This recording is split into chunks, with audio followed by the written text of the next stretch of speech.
এই দুনিয়ার মুসলমান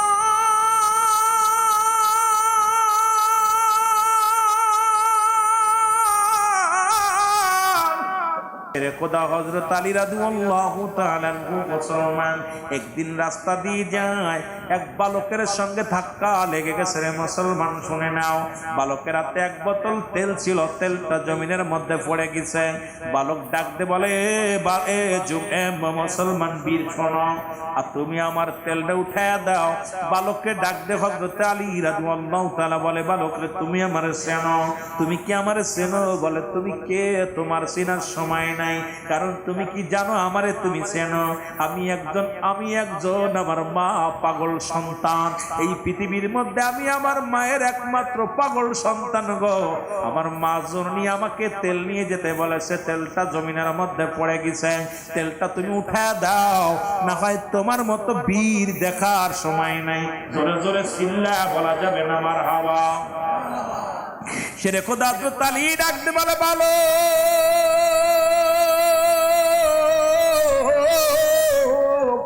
তুমি কি আমার চেনো? আমি হযরত আলী।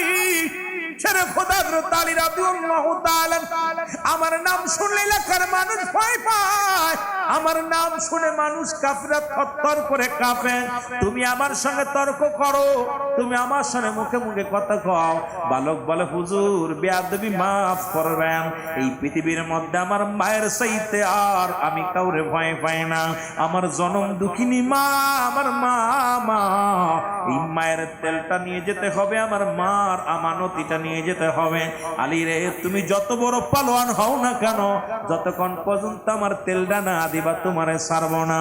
সেরকম হযরত আলী এই মাটির থেকে মাটিগুলো টানতে উঠায় একটা চাকমার মুসলমান টিভি মারছে, সঙ্গে সঙ্গে সমস্ত তেলগুলো ছেড়ে দিছে।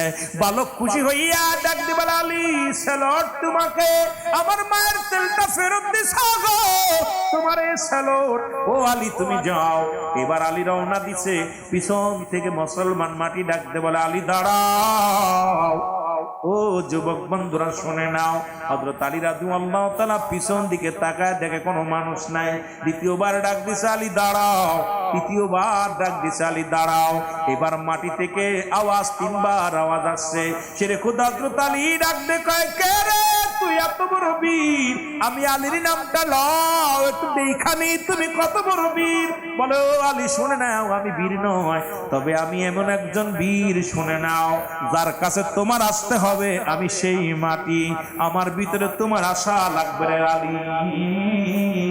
ও আলী শুনে রাখো, আজকে তুমি আমারে যে কষ্ট দিছো, আমার হাড্ডি ভাঙছো, এমন একটা দিন আসবে আমার ভিতরে যখন তুমি যাবা, আমিও তোমার হাড্ডি ভেঙে দিব। জোরে জোরে চিল্লা বলো আল্লাহু আকবার। সেরে খোদা হযরত আলী কান্না শুরু করে দিলেন।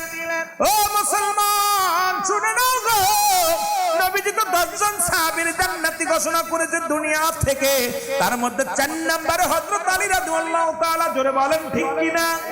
কিন্তু হযরত আলী প্রতিদিন কান্দে, চোখের পানিগুলো ফেলায় ফেলায় কান্দে। নবীজি, আলী রে তুমি কেন কাঁদো? কোন সাহাবীর জানাজায় যখন যাইতো, দাফন করার পর আলীর কান্না বন্ধ হতো না। নবী একদিন জিগায়, আলী রে তুমি এত কাঁদছো কেন? সব সাহাবী তো দোয়া করে, তুমি দেখি কবরে নামানোর সময় হাওমা করে কান্দো। আরে তুমি কি? অন্য সাহাবীরা বলে, ইয়া রাসূলুল্লাহ, ইয়া হাবিবাল্লাহ, আলী কবর দেখলেই কান্দে, আলী কেন যেন কবরে মায়াত গেরে নামাইলেই কান্দে। আমার নবী জিগায়, আলী রে তুমি কান্দো কেন?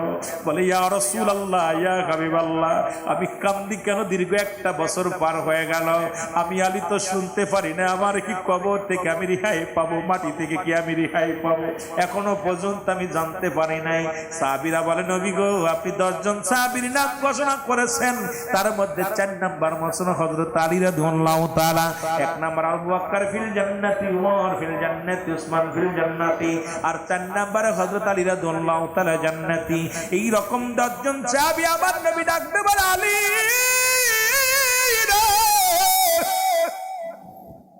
তোমার কান্নার রহস্য আমাকে বলো। রাসূলুল্লাহর কাছে বলে, ইয়া রাসূলুল্লাহ, ইয়া হাবিবাল্লাহ, আমার রহস্য হলো ওই কবরে আবার শুইতে হবে, ওই মাটি আমার সঙ্গে কি ব্যবহার করবে। আমি আওয়াজ শুনতে পেরেছি, বলছে আলী রে তুমি আমার হাড্ডি মাংস একদিন আমার ভিতরে আসবা, সেদিন আমি তোমারে দেখে নিব।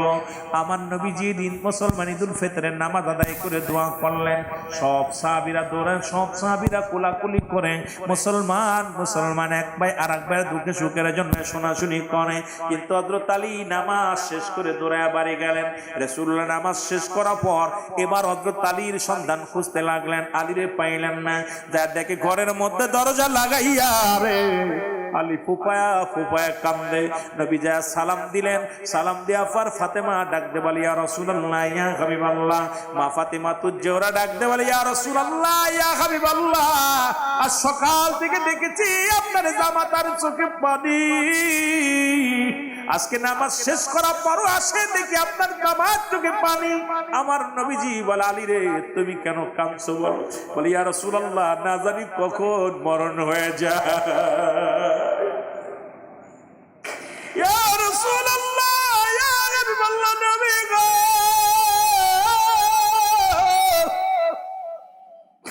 না জানি কখন মালাকুল মউত এসে যায় রে। আমার বছর পার হয়ে গেলে আজ পর্যন্ত খবর শুনতে পাইলাম না। ওই মাটি আমারে মাফ করে দিছে। ইয়া রাসূলুল্লাহ আমি এই জন্য কান্দি। আমার নবীজি হাত উঠায় কান্দে রব্বে কারিমের দরবারে, আলীও কান্দে। ইলহামের মাধ্যমে শুনতে পায় আলী নবীজিকে জানায়া দেয় জিবরিল আমিন ইয়া রাসূলুল্লাহ ইয়া হাবিবাল্লাহ, একটি বছর পার হয়ে কিন্তু আপনার আলীর চোখের পানি শুকায় নাই।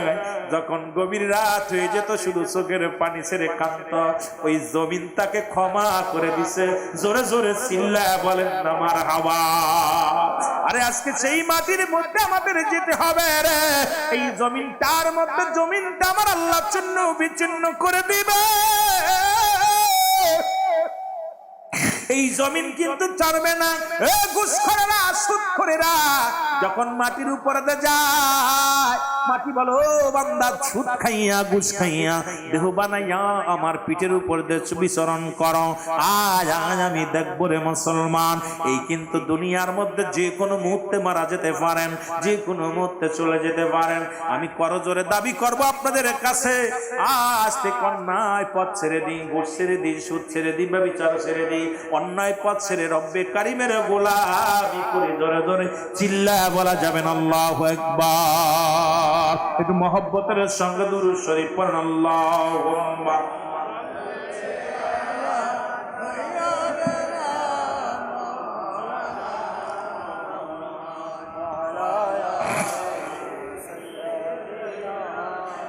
মাওলানা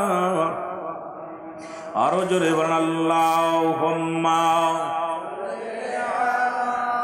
সাইয়্যিদিনা মাওলানা মুহাম্মদ ওয়া লা সাইয়্যিদিনা। এ দুনিয়ার মুসলমান,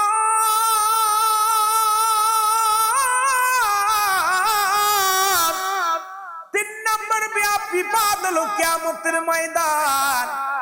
এই তিনটা বিষয়ের পরে যদিও দুইটা বিষয় দিচ্ছে, একটা মৃত্যু যন্ত্রণা, কবরে আযাব। কবরে আযাব হয়, এর মধ্যে কোনো সন্দেহ নাই। ঈসা আলাইহিস সালাম কবরের পাশে যাইতেছিলেন, কত লম্বা মুসলমান, অনেক নবীজির কথা আছে মুসলমান শুনে নাও। এরা যাইতেছে, হঠাৎ দেখে কবরের মধ্যে মুসলমান, কবরের মধ্যে আযাব হইতেছে। ডাক দিয়ে উঠাইলেন, উঠায় বলে কত বছর মৃত্যুবরণ করেছো? বলে আমি 50 বছর বা 500 বছর কবরে শুয়ে আছি, আজ পর্যন্ত মৃত্যু যন্ত্রণা যায় নাই। সুতরাং এইরকম অসংখ্য নবীরা মুসলমান মৃত্যু থেকে জিন্দা করিয়া তাদের থেকে শুনছে এই কবরটা বড় ভয়াবহ মুসলমান। এই মরণের পরেই তো কবর, কবরের পরই তো হাসরের ময়দান। 3 নম্বর বিপদ হলো কিয়ামতের ময়দান। এই কিয়ামত এখন অনেকেই বলতেছে কিয়ামত আমাদের সন্নিহিত, একদম নিকটতম কাছে। তবে মুসলমান শোনো, আমার নবীজি বলে গেছেন, আমিও বুঝতেছি কিয়ামত অতি নিকটে হাজির হয়ে গেছে। 70টার বেশি আলামত আলামত হবে কিয়ামতের আগে। তার মধ্যে আমাদের মধ্যে অলরেডি মুসলমান অধিকাংশ আলামত হয়ে গেছে। কয়েকটা বাদ আছে হযরত ঈসা আলাইহিস সালামের আগমন, কানে দাজ্জালের আগমন, ইমাম মেহেদী আলাইহিস সালামের আগমন। মুসলমান শুনে নাও, তিনটা মুসলমান, তিনটা ভূমিকম্প। একটা হবে পূর্বাঞ্চলে, একটা হবে মধ্যপ্রাচ্যে, একটা হবে পশ্চিমাঞ্চলে। তিনটা ভূমিকম্প হবে। মুসলমান বাবারা আমার, এই দুনিয়ার মধ্যে কিছু কথা আপনারা জেনে যান, কাজে লাগবে। কারণ ইমাম মেহেদী আলাইহিস সালাম আমাদের মধ্যে কিছুদিন আগে এক পাগল শুনেছি ইমাম মেহেদী দাবি করেছিল বাংলাদেশে কোনো ইমাম মেহেদী আইব না, ইমাম মেহেদী আলাইহিস সালাম আইব না। যদি কোনো ব্যক্তি ইমাম মেহেদী বলে দাবি করে, এর জুতাতে যত পিটাবেন ততই নেকি হবে। জোরে বলো আল্লাহু আকবার। ইমাম মেহেদী আলাইহিস সালাম বাংলাদেশে আইব না। ও যুবক, একটু কথা বলে এরপরে যাবো যদি সময় পাই। আমার কথাগুলো শুধু বোঝানোর জন্য আপনাদেরকে বলে যাই। রাসূল বলছি ইমাম মেহেদীর পরিচয় দিতে যাইয়া, রাসূল বলছি ইমাম মেহেদী আলাইহিস সালামের বংশ থাকবে বদুয়া গোত্র। মুসলমান বংশ থাকবে কার? গোত্র থাকবে বদুয়া গোত্র। বংশ থাকবে মা ফাতেমার বংশ, নাম হবে মুহাম্মদ। মুসলমান শুনে নাও, আব্বার নাম থাকবে আব্দুল্লাহ, মার নাম থাকবে আমেনা। মুসলমান শুনে নাও, ইমাম মেহেদী আলাইহিস সালাম আসবে কখন? 40 বছর যখন বয়স হবে তখন প্রকাশ পাবে। তবে মক্কা মদিনার বুট এত বড় মান পাপ হবে। এই পাপ তো বাংলাদেশে শুরু হয়েছে। বহু মুসলমান তিরমিজি শরীফের হাদিস খানা দেখো না মুসলমান, 3952 নম্বর হাদিসের মধ্যে আমার রাসূল বলে গেছে, আমি অচিরেই দেখতেছি আমার উম্মতের মধ্যে একদল মানুষ বাইর হবে মুসলমান, তারা মূর্তি পূজারী হবে এবং অন্যকে উৎসাহিত করবে। এবছর আমরা 2025 সালে দেখতে পাইলাম আমার দেশে অনেক দাড়িওয়ালা টুপিওয়ালা গীতা পাঠ করেছে, নিজেরা উৎসাহিত করেছে। আমার দেশে এখন বর্তমানে একদল পীর সাহেব, তারা মূর্তি পূজারীর মূর্তিদের দায়িত্ব নিছে, পাহারা দেওয়ার দায়িত্ব নিছে। এখন বলতে পারেন হুজুর এটা তো কোরআনের মধ্যে আছে। হ্যাঁ আছে, কোরআনের মধ্যে সূরা তাওবার মধ্যে 6 নম্বর আয়াত আল্লাহ বলে, হাবিব আপনি আয়াতগুলো দেখবেন, ভালো করে পড়ে নেবেন, তারপরে যাচাই করবেন। আল্লাহ বলে, হাবিব আপনার কদমের মধ্যে যদি কোনো মুসলিম আসে, যদি আপনার কাছে সাহায্য চায় সাহায্য দিবেন, যদি নিরাপত্তা চায় নিরাপত্তা দিবেন, যদি আপনার কাছে নিরাপদ স্থানে পৌঁছায় দিতে বলে আপনি পৌঁছায় দিবেন। অথচ আজকে হিন্দু ভাইয়ের স্ট্যাটাস দিচ্ছে আমরা আপনাদের কাছে সাহায্য চাই নাই, আপনাদের মসজিদ রক্ষা করতে পারেন না, আমাদের মন্দির কেমনে রক্ষা করবেন? এর চাইতে অপমানিত থাকতে পারে না। ও মুসলমান শুনে নাও, শুনে নাও, এই তো গেল মুসলমান। এমন একটা জামানা আসবে, রাসূল বলে গেছেন, মানুষ মানুষকে হত্যা করবে। এই হত্যা করার পর যে ব্যক্তি মারবে সে নিজেও জানে না কেন ওনারে মারছি, আর যে ব্যক্তি মার খাচ্ছে সেও জানে না কেন আমারে মারছে। সুতরাং ঠিক একই একটা জামানা বাংলাদেশ জমিনে, বাংলাদেশ নয় অল বহির্বিশ্বে শুরু হয়ে গেছে। জোরে বলেন ঠিক কিনা? আজকে আমি আপনাকে মারছি, আমি নিজেও জানি না কেন মারছি, আপনি মার খাচ্ছেন, আপনি নিজেও জানেন না কেন মারতেছে। ঠিক সেই জামানা এখন জোরদার মুলুকতার সমাজ পরিবর্তন করতে যাইয়া আল্লাহর ওলিরা যুগে যুগে কত কষ্ট করেছে। সেই ওলি আল্লাহদের মাজারের সঙ্গে যারা বেয়াদবি করা শুরু করেছে, লানত শুরু হয়ে গেছে। জোরে বলেন ঠিক কিনা? আল্লাহর ওলিদের সঙ্গে দুশমনি করলে, বুখারীর হাদিস, আল্লাহ নবী বলেছেন, আল্লাহ ঘোষণা করেছেন, যদি কোনো ওলিদের সঙ্গে কোনো ব্যক্তি বিরোধিতা করে, যদি দুশমনি করে, রব্বুল আলামিন তার বিরুদ্ধে জিহাদ ঘোষণা করে। আজ অলরেডি শুরু হয়ে গেছে বাংলাদেশের মধ্যে। জোরে বলেন ঠিক কিনা? ইমাম মেহেদীর পরিচয়,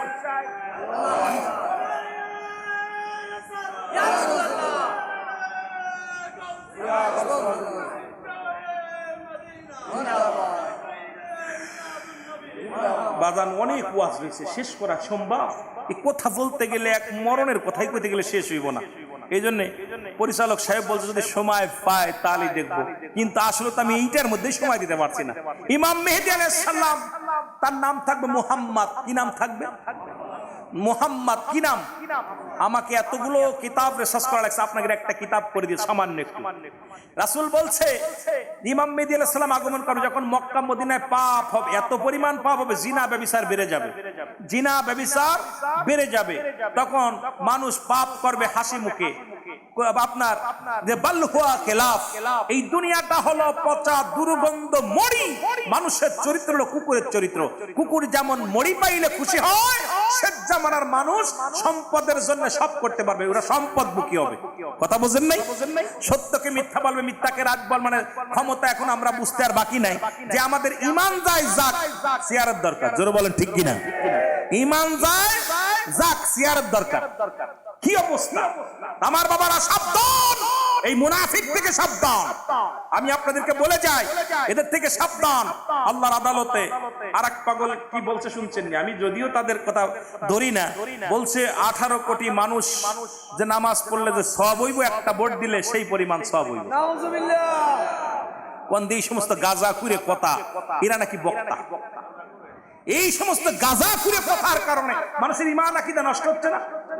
আবার আমাদের ভোট দুইছে, আরেকজন বলে না, বড় বলতেছে এই দুইটা দলে ভোট দিলে এরা জান্নাতে আর সব জাহান্নামী। বলেন দিস, ভোট দিলে জান্নাতে যাবে, এই কেটা কথা? মঞ্চে এত মানুষের সামনে আমি এই কথাগুলো বলি, আপনারা ছেড়ে দেন কেমনে করে? সে বক্তা হয় কেমনে? আজকে সমাজ জাতি ইসলামটাকে নিয়ে ব্যবসা শুরু করেছে, বলতেছে আমাদের ভোট দিলে জান্নাতে যাবেন, আমাদের ভোট না দিলে জাহান্নামে যাবেন। নাউজুবিল্লাহ। কোন দিয়ে এই কেটা কথা? এই কেটা কথা? এই 18 কোটি মানুষদেরকে ধোঁকা দিতেছে, এগুলো আর চলবে না। জোরে বলেন ঠিক কিনা? এটা ওলিদের দেশ, এদেশ ইসলাম আনসাল্লাহর ওলিরা, যাদের অবদান অস্বীকার করার মতো ক্ষমতা আপনার নাই, যাদের সঙ্গে বিরোধিতা করে যতই ফালাফালি করেন লাভ হবে না। জোরে বলেন ঠিক কিনা? লাফালাফি করে লাভ নাই। ইমাম মেহেদী আলাইহিস সালাম মক্কা থেকে মদিনার দিকে রওনা হয়ে যাবে। আপনারা যারা সৌদি আরবে গেছেন, অনেকে আপনারা যারা গেছেন হজে গেছেন, তারা দেখছেন, ভালো করে জেনে নেবেন। আপনারা শুনলে অবাক হয়ে যাবেন, মক্কা মদিনা এখন সিনেমার হলের ভিত্তি স্থাপন হয়েছে। মক্কা শরীফ এখন আমাদের বাংলাদেশ থেকে হল বন্ধ হয়েছে, আর ওরা সিনেমার হল করছে। আপনারা শুনলে কষ্ট পাবেন, মক্কা মদিনায় এখন মুসলিম পতিতালয় খোলা হয়েছে। ভালো করে শুনে নেন, ভালো করে জেনে নেন, একটু রিসার্চ করেন যুবকেরা, যে বাংলাদেশ থেকে পতিতালয় বন্ধ হয়েছে আর ওখানে পতিতালয় শুরু হয়েছে। এখন যারা সৌদি আরবের নেতৃত্ব দিতেছে সবগুলো কাট্টা মুনাফিক। জোরে বলেন ঠিক কিনা? কারণ এরা নবীকে বাদ দিয়ে আল্লাহকে পাইতে চায়। পৃথিবীর মধ্যে কাফের দেখেছেন, আল্লাহ কাফের দেখেন নাই। যারা রাসূলকে মাইনাস করে আল্লাহকে পাইতে চায়, এরা হলো স্বয়ং আল্লাহ ওয়ালা কাফের। জোরে বলেন ঠিক কিনা? কথা বোঝেন? রুহুল আমিন সিদ্দিকের ফতোয়া, তাতে যদি আমার জীবন চলে যায় দুঃখ নাই, হাসি মুখে বরণ করে নিব। আমার রাসূলুল্লাহকে বাদ দিয়ে যারা ডাইরেক্ট আল্লাহকে পাইতে চায়, এই পৃথিবীর মধ্যে আমি বলি, বাবা ছাড়া যেমন মা সন্তানের আশা করে জারস, তদ্রূপ আমার নবী ব্যতীত নবীকে মাইনাস করে যারা আল্লাহকে পাইতে চায়, এই পৃথিবীর মধ্যে আল্লাহ ওয়ালা কাফের, আল্লাহ ওয়ালা কাফের, আল্লাহ ওয়ালা কাফের। যারা বলেন ঠিক কিনা? আল্লাহ ওয়ালা কাফের দেখতে খুব ভালো, আপনাদের এলাকাও আছে। নবীর নাম শুনলে নাক ছিটকায়, রাসূলের দুরূদ পড়তে গেলে নাক ছিটকায়, রাসূলের কথা শুনলেই তাদের মাথা ঘোরে। জোরে বলেন ঠিক কিনা? এই ভাইরাস আছে না? কথা বলেন আছে না? আপনাদের জমিনও আছে, সব জায়গা আছে। দেখবেন নুন নবীজির নাম শুনলে, তারিফ শুনলেই এদের কষ্ট হয়। যারা বলেন ঠিক কিনা? আমার বাবারা, ইমাম মেহেদী আলাইহিস সালাম মক্কা থেকে মদিনায় হিজরত করবে। ইমাম মেহেদীর পরিচয় রাসূল বললেন উনার চেহারা হবে শ্যামলা বর্ণ। ইমাম মেহেদী আলাইহিস সালামের বুরুটা থাকবে টানা বুরু, একবার সিনাই দিতে ভালো করে চিনে নেন। এই বুরুটা থাকবে টানা, এখানে কোনো ফাঁকা থাকবে না। ইমাম মেহেদী আলাইহিস সালামের কানের ভিতরে লম্বা লম্বা পশম থাকবে। ইমাম মেহেদী আলাইহিস সালামের সিনাটা থাকবে সিংহ পুরুষের মতো, সিংহ পুরুষের মতো। ইমাম মেহেদীর মাথার চুলগুলো থাকবে কুকরানো মুকরানো, কালো বোমারের মতো একদম চুকরানো মুকরানো থাকবে চুলটা। ইমাম মেহেদী যখন কথা বলবে থাকবে তুতলা, কথা বলতে গেলে পুরোতের মধ্যে জোরে জোরে থাবা মারবে, জোরে জোরে থাবা মারবে, কারণ ইমাম মেহেদী থাকবে তুতলা। আল্লাহু আকবার বলেন না? ইমাম মেহেদী আলাইহিস সালাম তার এই হাঁটবে জমিনের মধ্যে খুব নমনীয়, মনে হয় মাটিতে টের পাচ্ছেন এই অবস্থায় চলবে। ইমাম মেহেদী আলাইহিস সালাম যখন মক্কা থেকে মদিনার দিকে হিজরত করবে, তখন ওই দেশের মধ্যে এত পাপ চলবে, স্বামী ছাড়া স্ত্রী, স্বামী ছাড়া মহিলারা সন্তান ধারণ করবে, জিনা ব্যভিচার শুরু হয়ে যাবে, এর মধ্যে পূজা শুরু হয়ে যাবে। মানুষ শুধু পূজা করবে, নামাজও পড়বে, নামাজও পড়বে, পূজাও করবে, পূজা মণ্ডপেও যাবে, নামাজও পড়বে। এরা গরুর গোশতও খাবে, শুয়োরের গোশতও খাবে। এরা হারাম হালাল বুঝবে না, ইচ্ছা মতো চলবে। কথা বোঝেন নাই? হারাম হালাল বুঝবেন, ইচ্ছা মতো চলবে। ইমাম মেহেদী আলাইহিস সালাম তখন মক্কা থেকে মদিনার দিকে রওনা হয়ে যাবে গুসসা হয়ে। তখন একদল আলেমের সঙ্গে দেখা হয়ে যাবে।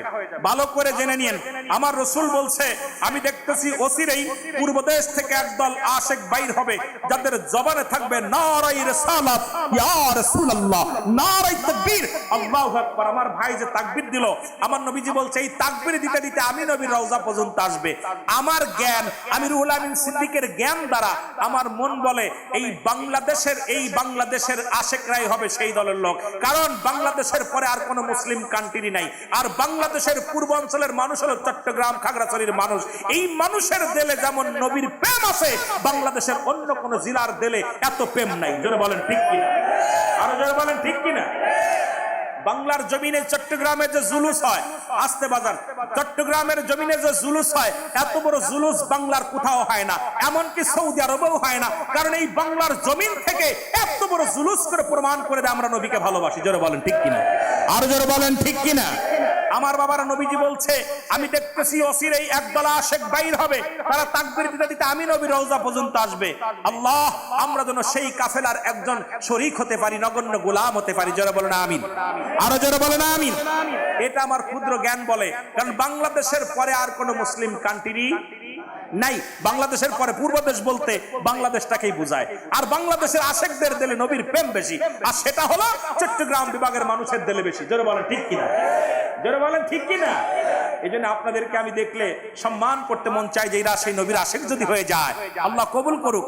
রাসূলুল্লাহ শোনেন, ইমাম মেহেদী আলাইহিস সালাম মক্কা থেকে মদিনার দিকে যখন হিজরত করবে, এই রকম আশিকদের সামনে ধরা পড়ে যাবে। তখন ইমাম মেহেদীকে চিনে ফেলবে মানুষ, চিনে ফেলবে। তখন বলবে আপনি ইমাম মেহেদী, বলবে না আমি ইমাম মেহেদী না। তখন বলবে না আমি ইমাম মেহেদী না। আমাদের দেশে অলরেডি 39 জন ভণ্ড ইমাম মেহেদী ভাই আবির হয়ে গেছে, 39 জন হয়ে গেছে অলরেডি, আর একজন হবে ভণ্ড। এই আমার বাবারা, তখন ইমাম মেহেদী আলাইহিস সালাম বলবে না আমি ইমাম মেহেদী না, আমার নাম মুহাম্মদ। তখন উনি চলে যাবে। তখন একটা আওয়াজ আসবে, হাজা খলিফাতুন ফিল আরদ, হাজা খলিফাতুন ফিল আরদ। আওয়াজটা 3 বার আসবে, উপর থেকে আওয়াজটা একদম বিশাল বিকট আওয়াজ আসবে। তখন ইমামদাররা তখন বলবে ইমাম মেহেদী আলাইহিস সালাম আপনি এবার অস্বীকার করবেন? তখন উনি বলবে হ্যাঁ, আপনারা যেটা বলছেন এটাই, আমি ইমাম মেহেদী আলাইহিস সালাম। জোরে বলুন মারহাবা। ইমাম মেহেদী আলাইহিস সালাম যখন প্রকাশ পাবে, তখন আসবে কে? হযরত মুসলমান গভীর মনোযোগ। এরপরে হযরত ঈসা আলাইহিস সালাম আসবে। ঈসা আলাইহিস সালাম আসরের নামাজের সময় আসবে। আসরের নামাজের সময় আসার পর এই যে এত বড় আলোচনা, একটার বিষয় করলে রাত শেষ হয়ে যাবে। আমি কেমনে শেষ করব? শুধু অল্প কথাগুলো বলে যাই। ইমাম মেহেদী আলাইহিস সালামের হাতে বায়াত গ্রহণ করবেন হযরত ঈসা আলাইহিস সালাম। এই জন্য আমরা বায়াত রাসূল যারা মানে না, যারা ওলি আল্লাহর কাছে বায়াত হতে চায় না, এরাও আর এক মুনাফিক। জোরে বলেন ঠিক কিনা? জোরে বলেন ঠিক কিনা? ঈসা আলাইহিস সালাম বায়াত গ্রহণ করবেন হযরত ইমাম মেহেদী আলাইহিস সালামের হাতে। আসরের নামাজের ইমামতি করবেন হযরত ইমাম মেহেদী আলাইহিস সালাম, মুসল্লি হবে ঈসা আলাইহিস সালাম। এরপরে দুজনের মধ্যে শুরু হবে ইসলামের দাওয়াত। এরপরে কিছু মানুষ দুনিয়ামুখী হয়ে যাবে। এই সময় আসবে একটা ভূমিকম্প হবে। এই ভূমিকম্প হবে বিশাল আকারে। আপনার ভূমিকম্প হবে পূর্বাঞ্চলে, পশ্চিমাঞ্চলে 3টা ভূমিকম্প হবে। এতেও মানুষ ক্ষান্ত হবে না, মানুষের দিলে ভয়, কিছু মরবে কিছু বাঁচবে। এরপরে আসবে একটা মুসলমান, শুনে নেন, এরপরে মানুষের এরপরে এজুত মজুদ আগমন করবো। যে আপনার রেখে দ্বারে সোনা আর দস্তা লোহা এটা দিয়ে বিশাল প্রাচীর বানায়া বাদশা জুলকারনাইন উনি রেখে দিচ্ছেন যাদেরকে বন্দী করে। এরা যখন ঈসা আসবে, যখন ঈসা আলাইহিস সালাম আসবে, ইমাম মেহেদী আলাইহিস সালাম যখন আগমন করবে, তখন এরা বিসমিল্লাহ বা সুবহানাল্লাহ আলহামদুলিল্লাহ বলবে। তখন সঙ্গে সঙ্গে প্রাচীর ফুটো হয়ে যাবে, দুনিয়ার আলো বাতাস দেখতে পারবে। এরা দুনিয়ার মধ্যে আগমন করবে, দুনিয়ার সব পানিগুলো খেয়ে ফেলবে। খেয়ে ফেলার পর এই মানুষগুলো পিপাসিত হয়ে যাবে, দৌড়ায় যাবে হযরত ঈসা আলাইহিস সালামের ইমাম মেহেদী আলাইহিস সালামের কাছে, হুজুর আমাদের জন্য একটু দোয়া করেন। ইমাম মেহেদী আলাইহিস সালাম দোয়া করবে। উপর থেকে বিছা জাতীয় একটা প্রাণী আসবে। এই প্রাণী মানুষের গায়ে লাগবে। এই মানুষের ক্যান্সার ধারণ করে মানুষগুলো মারা যাবে। মানুষ পড়ে থাকবে, লাশের বন্যা বয়ে যাবে, খালি লাশ আর লাশ পড়ে থাকবে, ওই এজিদ মজুদ শুদ্ধ মানুষগুলো। এরপরে দৌড়ায় যাবে ঈসা কার কাছে? ইমাম মেহেদী আলাইহিস সালামের কাছে, হুজুর আমাদের জন্য দোয়া করেন। ইমাম মেহেদী আলাইহিস সালাম দোয়া করবে তখন কাক জাতীয় একটা প্রাণী আসবে, এই কাক জাতীয় প্রাণী এসে মানুষের গোশত ঠুকায় ঠুকায় খাবে। এইবার হাড্ডি পড়ে থাকবে, দুর্গন্ধে মানুষ টিকতে পারবে না। আবার যাবে কয় হুজুর আমাদের জন্য দোয়া করেন, দোয়া করবে, হাত উঠাইবে, এ মৌলবীরা শোন, তোদের যারা কওমি অঙ্গনের আলেম আছো, তোমাদের কিতাব ফতোয়ায়ে দেওবন্দ, লেখক হচ্ছে মুফতি আল্লামা মুফতি শফিক আহমেদের লেখা ফতোয়ায়ে দেওবন্দের মধ্যে প্রথম খণ্ড 24 নম্বর পৃষ্ঠা, উনি বললেন 5 ওয়াক্ত সালাত আদায় করে জিয়ারত করে সর্বহালাত আল্লাহর দরবারে দুটি হাত উঠায় দোয়া করা উত্তম মুস্তাহাব। তোমরা দোয়াও করতে চাও না, কারণ শরিয়াতের কিবলা হলো কাবা, মুনাজাতের কিবলা আরশে আজিম, দু জাহানের কিবলা রাহমাতাল লিল আলামিন। আপনাদের কিতাবের মধ্যে আছে, আমাদের কিতাব না। আপনাদের যে কিতাবের নাম বললাম, না পাইলে আমাকে ওপেন চ্যালেঞ্জ, আপনি নিয়ে আসেন কিতাব, তারপর আমার সাথে বোঝাপড়া করেন। আমার বাবারা, এরপরে আমি আস্তে আস্তে দলিলগুলো যদি সময় পাই দিব, যদিও তাড়াতাড়ি বলতেছি অনেক কথা, কারণ এগুলো আস্তে আস্তে বললে অনেক সময় লাগবে, সময় নষ্ট হবে, আপনাদের লস হবে। আমি চাই অল্প সময়ের মধ্যে অনেক কথা বলতে। আল্লাহু আকবার বলেন না? ইমাম মেহেদী আলাইহিস সালাম দোয়া করবে, বিশাল একটা বৃষ্টি হবে, পদ্মা, মেঘনা, যমুনা সব পানিতে ভরপুর হয়ে যাবে, এই হাড্ডিগুলো ভেসে ভেসে ওখানে যাবে, মানুষের ভিতরে শান্তি বিরাজ করবে, সুন্দরভাবে আরাম আয়েশে চলতে যাবে। এমন সময় আসবে খানে দাজ্জাল আগমন করবে। খানে দাজ্জাল আসিয়া মাত্র 40 দিন দুনিয়ার মধ্যে থাকবে। কয়দিন? 40 দিন অল পৃথিবী ঘায়ের করবে। এই ইমাম মেহেদী আলাইহিস সালাম আর ঈসা আলাইহিস সালাম দুজন দাওয়াতের কাজ সুন্দরভাবে দিতেছে, এর মাঝে খানে দাজ্জাল আসবে। এই খানে দাজ্জাল অলরেডি আমার মনে হয় ওর সেলাপেলা বাংলাদেশে এসে গেছে। কথা বুঝছেননি? যদিও আমরা আলেম মানুষ, এসব কথা বলা ঠিক না, তবে আমার দৃষ্টিতে মনে হচ্ছে এই খানে দাজ্জাল আমাদের মধ্যে কিছু বক্তা বাইর হইছে, কিছু নেতা আছে যারা দাজ্জালের সাইদ ভূমিকাটা পালন করতেছে বর্তমান। কথা কন এগুলো তাদের আমি দৃষ্টি দেখতেছি, যেগুলো এইখানে দাজ্জাল ইনাকে দাবড় দিবে হযরত ঈসা আলাইহিস সালাম, এমন বেগে দাবড় দিবে, দাবড়ায়া তাকে ধরবে, ধরে কাবা শরীফের ডান গেটের সামনে যাবে, তখন তাকে হত্যা করবে তরবারি দিয়ে, এক কোপে দ্বিখণ্ডিত করে ফেলবে। খানে দাজ্জালকে হত্যা করার পর ঈসা আলাইহিস সালাম আল্লাহর দরবারে শুকরিয়া আদায় করবে, রব্বুল আলামিন আজরাইলকে পাঠায়া দিবে, ঈসা আলাইহিস সালামের মৃত্যু হবে। ঈসা আলাইহিস সালামের কবর হবে কোথায়? রাসূলুল্লাহ বলে গেছেন, যারা মক্কা মদিনায় গেছেন আমার নবীজির পায়ের গোড়ে, নবীজির কদম মুবারকের পাশে একটা কবরের জায়গা আছে, রাসূলুল্লাহ বলছেন আমার এই জায়গা হযরত ঈসা আলাইহিস সালাম ঘুমাবে। আরো জোরে রাসূলুল্লাহ। আল্লাহু আকবার, ইয়া রাসূলুল্লাহ, ইয়া মুস্তাকিম।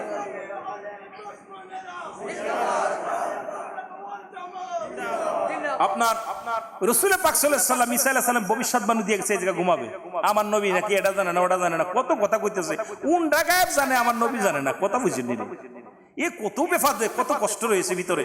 এবার আমার বাবারা, তখন ঈসা আলাইহিস সালামের ইন্তেকালের পরে হযরত ইমাম মেহেদী আলাইহিস সালাম সবাইকে নিয়ে সুখে শান্তিতে থাকবে।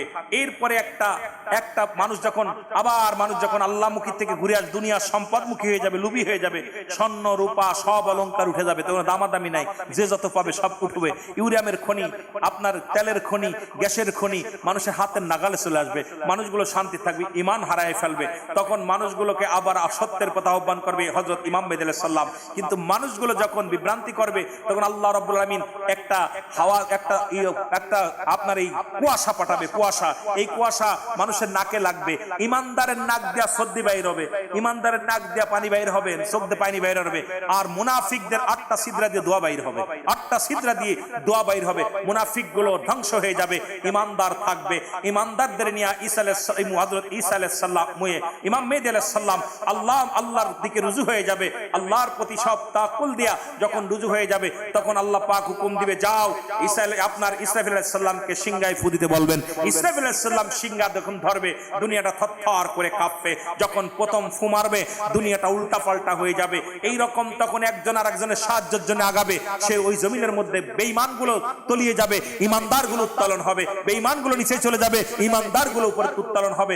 মানুষের দেহের মধ্যে একটা গোশত আছে, একটা হাড্ডি আছে, যা পৃথিবীর কোনো আগুন দিয়ে পোড়ানো সম্ভব নয়, পৃথিবীর কোনো অ্যাসিড দিয়ে পোড়ানো সম্ভব নয়, পৃথিবীর কোনো মাটিতে তার ক্ষয় হয় না। প্রতিটা মানুষের পিছনের রাস্তায় এই তিন তিহারা বলা হয়, যেটা দেখবেন হিন্দুরা মানুষ পুরানো পর এটা পুড়াইতে পারে না, এটাকে পুঁতে রাখে। পৃথিবীর অ্যাসিড দিয়ে নষ্ট করা যায় নাই, পৃথিবীর কোনো মেশিন দিয়ে নষ্ট করা যায় নাই, কারণ প্রতিটা মানুষের দেহের মধ্যে রব্বে কারিম এক টুকরা হাড্ডি দিয়ে দিছে, যে হাড্ডি যেখানে দেখুন বৃষ্টির যখন জ্বালাইলে আপনার ই থাকলে ওই যে আপনার কি বিষ থাকলে যেমন জ্বালিয়ে যায়, তদ্রূপ যখন ইসরাফিল আলাইহিস সালাম সিংহায় ফু দিবে ওই যে প্রত্যেকটা দেহের মধ্যে একটা হাড্ডি ছিল, যেখানে হাড্ডি থাকবে সেখান থেকে মানুষ উত্তোলন হবে। এই মানুষগুলো সব পূর্ব দিক থেকে পশ্চিম দিকে রওনা হবে, ইয়া নফসি ইয়া নফসি ইয়া নফসি বলবে। ও মুসলমান শুনে নাও, সমস্ত নবী পয়গম্বর গুলো সবাই পেরেশানিত হয়ে যাবে। ওদিন দয়াল নবী রাসূল আকরাম সাল্লাল্লাহু আলাইহি ওয়াসাল্লাম শুধু উম্মতি উম্মতি বলে চিৎকার মারবে। জোরে বলেন মারহাবা, আরো জোরে বলেন। আপনারা দেখবেন যারা হিন্দুরা মাটিতে আগুনে পুড়ায় ওদের জিগাবেন, এই দেহের ভিতরে একটা হাড্ডি আছে যা পুরানো আজ পর্যন্ত কোনো বৈজ্ঞানিক কোনো আপনার মেডিসিন জোগাড় করতে পারেন এটা গলানোর মতো, প্রত্যেকটা মানুষের দেহের মধ্যে আছে। আর এটা যতকাল পড়ে থাকবে এই জায়গা নষ্ট হবে না, এটা থেকে ওই রকম উত্তোলন হবে। রব্বুল আলামিন আপনার আমার দেহের মধ্যে কুদরতে একটা হাড় দিয়ে দিছে। আল্লাহ আমাদের সবাইকে হায়াতের মধ্যে বরকত দান করুক, সকল বলুন আমিন, আরো জোরে বলেন আমিন।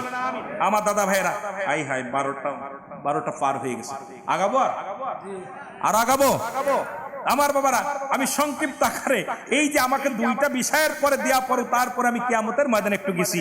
ওদিন মানুষগুলো যেদিন কিয়ামত সংঘটিত হবে সেদিন হবে ভয়াবহ অবস্থা, ভয়াবহ অবস্থা।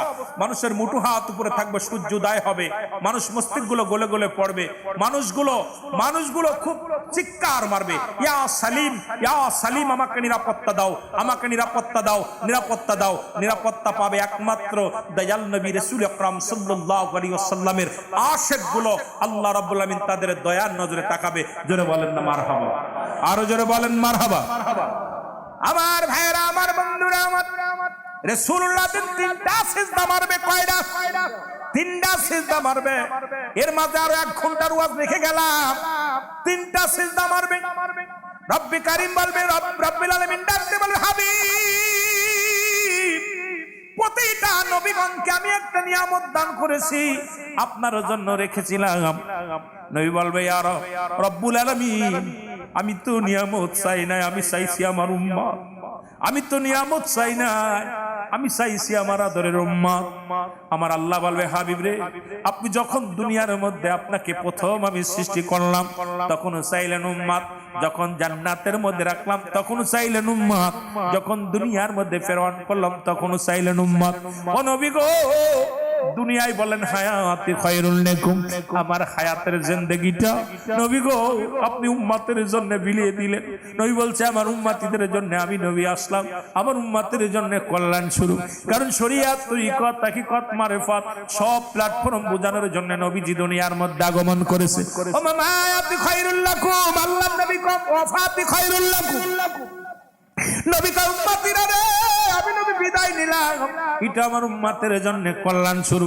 কারণ উম্মতিরা রে, দুনিয়ার মধ্যে থেকে আমি নবী বিদায় নিলাম, কারণ আমার উম্মতিরা পৃথিবীর মধ্যে যখন কোনো ভালো কর্ম করে, আজকে যেমন ভালো কাজ করছেন, নবীজি বলে আমার উম্মতিদের জন্য আমি প্রশংসা করি আমার আল্লাহর দরবারে। আল্লাহ, ও আমার আল্লাহ, ও আমার আল্লাহ, রাজঘাট এই জমিনের মধ্যে অমুক উম্মত অমুক উম্মত তোমার শুকরিয়া আদায় করে, আমার অমুক উম্মত তোমার প্রশংসা করে, আমি আল্লাহ রাব্বুল আমিনের কাছে প্রশংসা করি। আবার যদি কোনো উম্মত গুনাহের কাজ করে, আমার নবী বলেন সঙ্গে সঙ্গে আমি রব্বে কারীমের দরবারে ইস্তেগফার করি, ক্ষমা চাই। আমার আল্লাহ, অমুক গ্রামে অমুক বান্দা গুনাহ করেছে, তুমি তারে মাফ করে দাও। অন্যায় করে ছেলে মাফ চায় বাবায়, অন্যায় করে মুসলমান গ্রামের ছেলে মাফ চায় চেয়ারম্যান মেম্বার যাইয়া। এমন নবীর উম্মত হইলাম রে, ভুল করি আমি, ক্ষমা চায় আমার নবী। এই নবীর পক্ষে থাকার দরকার আছে কিনা রে? আমার মনের জল্পনা কল্পনা, নবী যাব আমি সোনা, বলো যাব আমি সোনার, আরো জোরে বলেন যাব আমি। ইরি আমার মনের জল্পনা কল্পনা নবী যাব আমি সোনার এই নবীজি কেউ ভালোবাসি মনটাই আমার অনেক খুশি নবীজি কেউ ভালোবাসি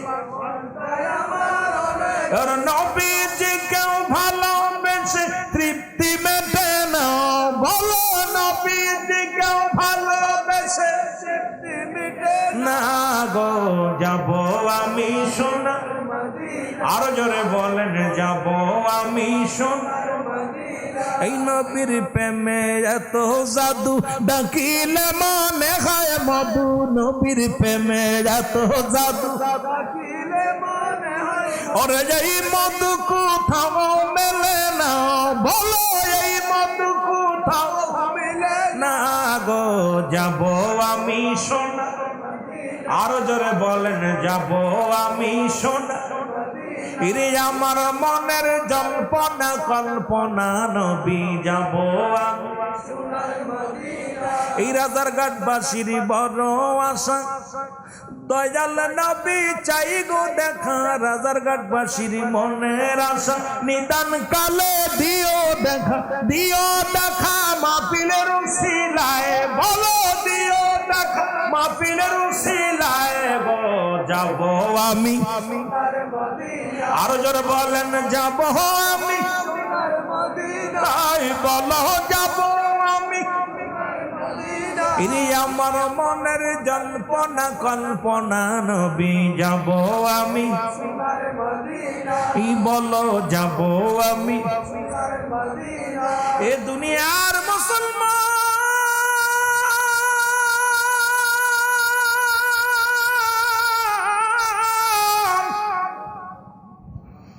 নবীর প্রেমের মালা গলায় পড়ে রে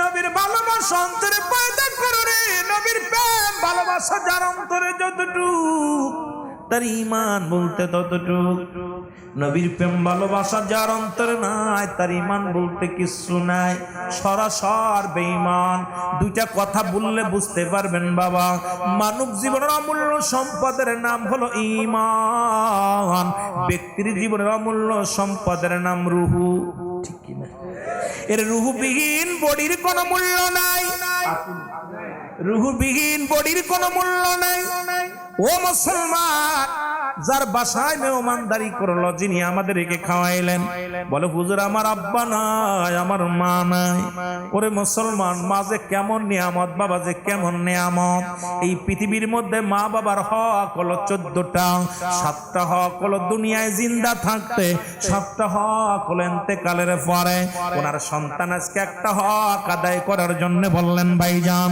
আমার আব্বা জান দুনিয়ায় নাই মা নাই দোয়া করবেন 1 নম্বরে তাদের জন্য মাগফিরাত কামনা করা 2 নম্বরে তাদের জন্য সব পৌঁছানো ওরে মুসলমান 7 নম্বর হলো ওরে তাদের কবর জিয়ারত করে রব্বুল আলামিনের কাছে দোয়া করা এরে মুসলমান ধীরে ধীরে কেমনে যাব আব্বা আমার কথা একটু বলার দরকার যেহেতু পরিচালক ভাই বড় আশা করে বলছে আমি যে কথাগুলো বলবো একটু লক্ষ্য করে মুসলমান ও যুবক দিলের কান্ডা লাগা শোনো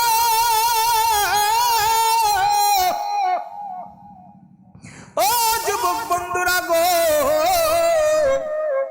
মানব জীবনের অমূল্য সম্পদের নাম রূহু ব্যক্তির জীবনের অমূল্য সম্পদের নাম রূহু আজ কোন আব্বার রূহটা নাই মাটির কবরে শোয়া দিছে দেখতে শুনতে ভালো বাতাসটা নাই কত 18 বছরের যুবক কত 20 বছরের যুবক এই দুনিয়া থেকে বিদায় করে দেয়া হয় মা কান্দে বাবা কান্দে আদরের বন্ধু বান্ধব সব কান্দে কেউ ধরে রাখতে পারে না কারণ অমূল্য বস্তুটা চলে গেছে আজকে দেখতে শুনতে বডি নাই হাত নাই পা নাই রূহ আছে বডির দাম আছে দেখা যায় বছরকে বছর আব্বা দান পড়ে আছে বিছনায় তারে কাফনের কাপড় পরানো হয় নাই বাবা মা প্যারালাইসিসে পড়ে আছে রূহটা থাকার কারণে বিদায় দেয়া হয় নাই এই জন্য বললাম ব্যক্তির জীবনের অমূল্য সম্পদের নাম রূহু রূহটা নাই নাই, এই হাতের কোনো দাম নাই, পায়ের কোনো দাম নাই, জবানের কোনো দাম নাই, সব অকার্য হয়ে যায়।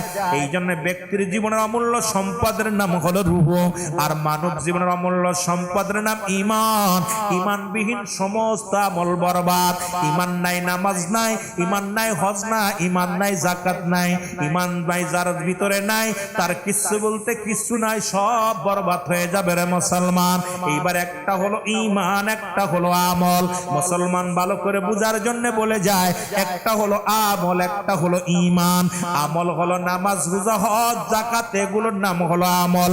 ঈমান হলো নবী মুহাম্মাদুর রাসূলুল্লাহ সাল্লাল্লাহু আলাইহি ওয়াসাল্লাম।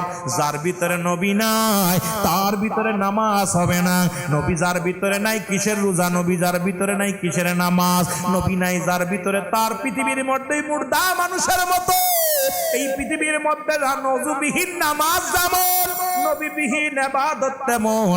নবী নাই তোর কিসের আমল রে মুসলমান। এই জন্য নবীদের অন্তরে মুসলমান আশিকদের অন্তরে, সুন্নিদের অন্তরে নবীর প্রেম।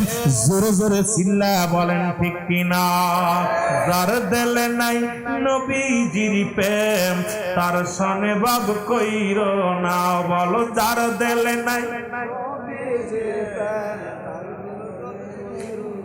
আরো জোরে বলেন, যার দিলে নাই নবীজির প্রেম, তার ভাষণে ভাব রাইখো না। বলো যার দিলে নাই, ওরে রাইখো না গো, রাইখো না ভাই, তার সনে ভাব রাইখো না। যার দিলে নাই নবীজির প্রেম, তার সনে ভাব রাইখো না। বলো যার দিলে,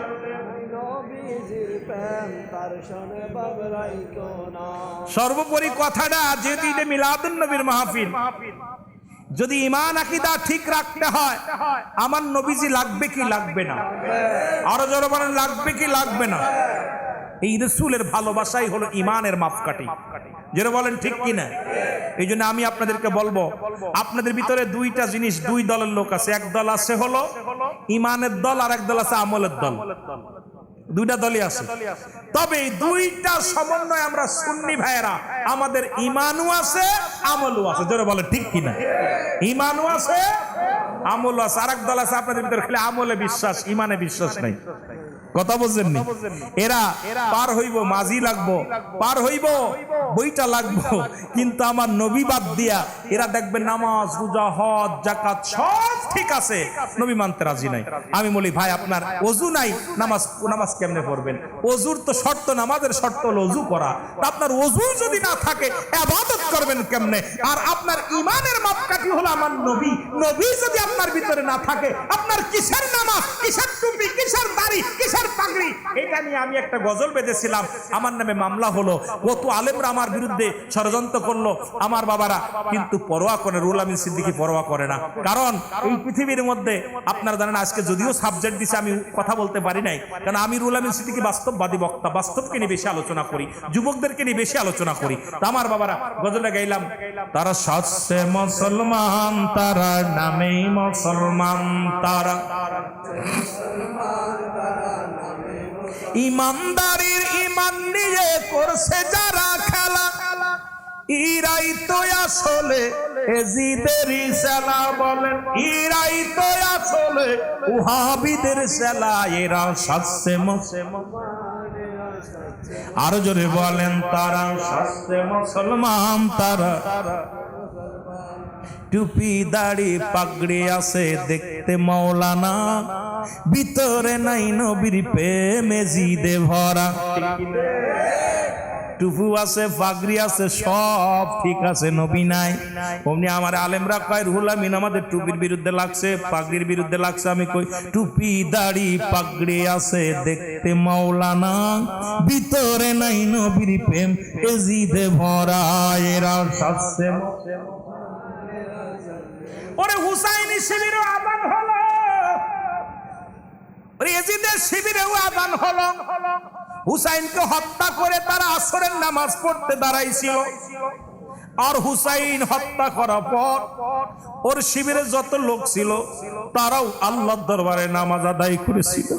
দুই দলই মুসলমান, এক দল মানুষ হত্যা করে নামাজে দাঁড়াইলো, আর এক দল জীবন দিয়া নামাজে দাঁড়াইলো।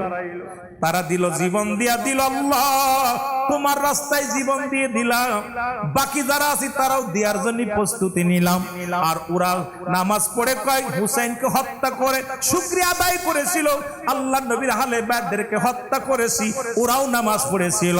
এখন এই দুই শ্রেণী মুসলমান, এর হুসাইন ইসলামের মধ্যে আছে চোখের পানি, এজিদ ইসলামের মধ্যে আছে মারো কাটো খাও, দুনিয়াটা মস্ত বড়, খাও দাও ফুর্তি করো। ওই ফুর্তি চলবে না, কারণ হুসাইনের প্রেমিক ছাড়া পরপারে পার হওয়া সম্ভব হবে না। জোরে বলেন ঠিক কিনা? দুই শিবিরে আজান হয়েছিল, এই শিবিরও আজান হইল, ও শিবিরও আজান হইল। হুসাইনের শিবিরও আজান, আল্লাহু আকবার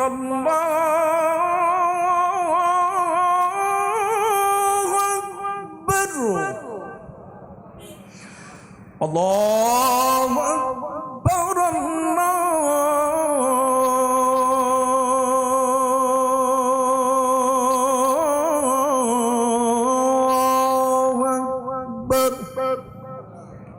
এদিকে হুসাইনি শিবিরে আল্লাহু আকবার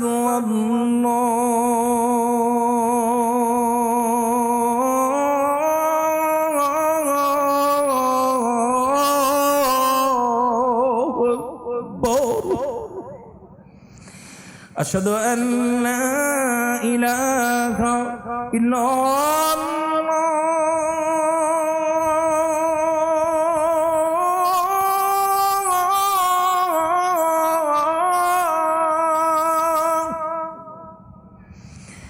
আশহাদু আন্না মুহাম্মাদার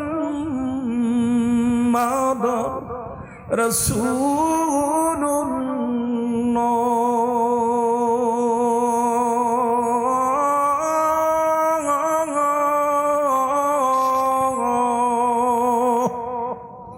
হায়রে আজান, যারা মক্কা মদিনায় গেছেন বেলালের মসজিদের আজান ঠিক এভাবে হয়। এখনো বেলালের মসজিদের আজান যখন শুরু হয় অমুসলিমেরা দাঁড়িয়ে দাঁড়িয়ে শোনে, ডিজিটাল আজান। আর আমাদের ডিজিটাল আজান মন কেড়ে নিচ্ছে, প্রাণ কেড়ে নিচ্ছে। আমার দাদু ভাইরা, এই জন্য দুই শিবিরে আজান হয়েছে। আজান দিলেই যে মসজিদে যাইতে হবে খুব হিসাব করে চলছে। ধর্মনিয়া বাড়াবাড়ি ঈমান আগুনের বাজারে, থাইকো হুঁশিয়ারে মুমিন থাইকো। শেখ সাদি আব্দুল্লাহ, তাই না? সুন্দর একটা গান গাইছে। উম্মত হবে ৭৩ দল, ৭২ জল যাবে রসাতল, বলছে নবীগণ। বর্তমানে বাতিল ফেরকা দেশটা গেছে ভরে। আর পারি না, কথা বুঝেননি? দেশটা গেছে বাতিল ফেরকায় বইরা। সুতরাং এই ফেরকা থেকে সাবধান, হুঁশিয়ার। আর আগাবো না, কারণ 12:30 বাজছে। আগামী দিন জুম্মা, ইয়াউমুল জুম্মা। এই যে একটা ঈদ, মুসলিম মিল্লাদের 5টা ঈদ। কয়টা ঈদ? জোরে বলেন কয়টা ঈদ? এর একের অধিক। আমাদের দেশের খতিব সাহেব উনি বলছে 2 ঈদ ছাড়া কোনো ঈদ নাই। কিসের খতিব তুমি? মিয়া হনো তোমার। এবার আমি আমার মুরব্বী, যদিও আমার শিক্ষক সমতুল্য, কথা কইতে মন চায় না, তবে এই লোকটারে কি খায় ইমামতি দিছে আল্লাহ ভালো জানে। কারণ উনি বাইতুল মসজিদ, বাইতুল মাকারাম, আমাদের বাংলাদেশের জাতীয় মসজিদের ইমাম যদি বলে 2 ঈদ ব্যতীত কোনো ঈদ নাই, আরে ঈদুল মিলাদুন নবী, এটা আবার কোন ঈদ? একটা। আবার উনি পরের জুমায় বলছে আজকে গরিবের হজের সমতুল্য দিন, সবাই আগা আগা বসেন। আমি বলি বাবা, আপনি তো নিজেই ভুল করলেন, কারণ ঈদ হলো 5টা। কয়টা? জোরে বলেন কয়টা? আরো জোরে বলেন কয়টা?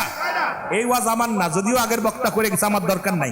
1 নাম্বার ঈদ হলো ঈদে মিলাদুন নবী সাল্লাল্লাহু আলাইহি ওয়াসাল্লাম, সর্বোত্তম ঈদ, সবচেয়ে বড় ঈদ, মুসলিম মিল্লাতের সর্ববৃহত্তম ঈদ, পৃথিবীর সৃষ্টির শ্রেষ্ঠ ঈদ, সেটা হলো ঈদে মিলাদুন নবী সাল্লাল্লাহু আলাইহি ওয়াসাল্লাম। 2 নাম্বার ঈদের নাম হলো ঈদুল ফিতর। 3 নাম্বার ঈদের নাম হলো ঈদুল আজহা। 4 নাম্বার ঈদের নাম হলো ইয়াউমুল জুম্মা। 5 নাম্বার ঈদের নাম হলো আরাফাতের ময়দান। জোরে বলেন মারহাবা।